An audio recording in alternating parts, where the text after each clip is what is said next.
اللهم صل على محمد وآل محمد.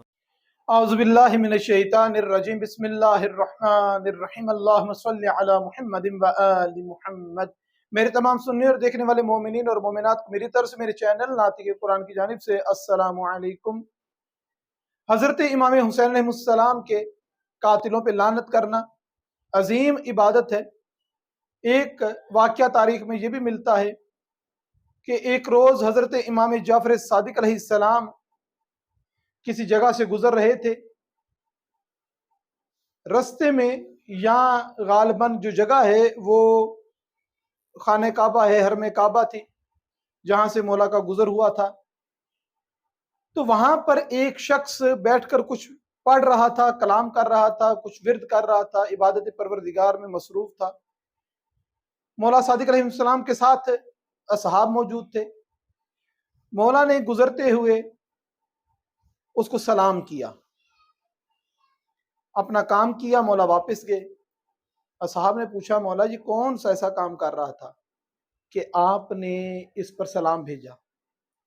مولا فرماتے ہیں کہ یہ بندہ محمد اور آل محمد علیہ السلام پر اس وقت بیٹھ کر درود بھیج رہا تھا، یہ ہم پہ درود و سلام بھیج رہا تھا، میں نے اس لیے اس پر بھی سلام بھیج دیا۔ کچھ دن گزرے، اتفاقاً وہی اصحاب ساتھ تھے، وہی جگہ تھی، وہی ماحول تھے۔ ایک شخص وہاں پر بیٹھ کر کچھ ورد کر رہا تھا، پڑھ رہا تھا۔ امام صادق علیہ السلام وہاں سے گزرے، کام کر کے واپس آئے۔ اب اصحاب نے پوچھا، مولا آپ پہلے بھی ایک دن آئے تھے، اسی جگہ پر ایک بندہ بیٹھا تھا، آپ نے اس پہ سلام کیا تھا، اور اب آپ آئے ہیں، کام کر کے واپس جا رہے ہیں، زیارت کر کے یا دعا کر کے، جو بھی مقصد تھا مولا کا وہ کر کے آپ واپس جا رہے ہیں، مگر آپ نے اس پڑھائی کرتے ہوئے، اس ورد کرتے ہوئے بندے کو سلام نہیں کیا، اس کی وجہ کیا ہے؟ تو مولا ارشاد فرماتے ہیں کہ وہ ہم پر درود و سلام پڑھ رہا تھا، اس لیے میں نے اس پر سلام کیا تھا۔ یہ شخص ہمارے دشمنوں پہ لعنت کر رہا ہے، یہ اتنی عظیم عبادت میں مصروف ہے کہ میں نے اس کی عبادت میں سلام کر کے خلل ڈالنا پسند نہیں کیا۔ اتنی عظیم عبادت ہے آل محمد علیہ السلام کے دشمنوں پہ لعنت کرنا، اور جہاں پر یہ عظیم عبادت ہے وہاں قبولیت دعا کا سبب بھی ہے، اور یہ قبولیت دعا صرف میری اور آپ کی اور عام انسانوں کی نہیں، پروردگار نے انبیاء کی دعاؤں کو قبول فرمایا ہے۔ تاریخ میں واقعہ ملتا ہے، بحر الانوار میں موجود ہے، کہ جس وقت حضرت آدم علیہ السلام کو ترک اولا کی وجہ سے حضرت آدم علیہ السلام کو اور جناب حوا سلام اللہ علیہ کو زمین پر اتار دیا گیا، تو پروردگار نے جناب آدم علیہ السلام کو کسی جگہ اتارا، حضرت حوا علیہ السلام اللہ علیہ کو کسی اور جگہ پہ اتارا۔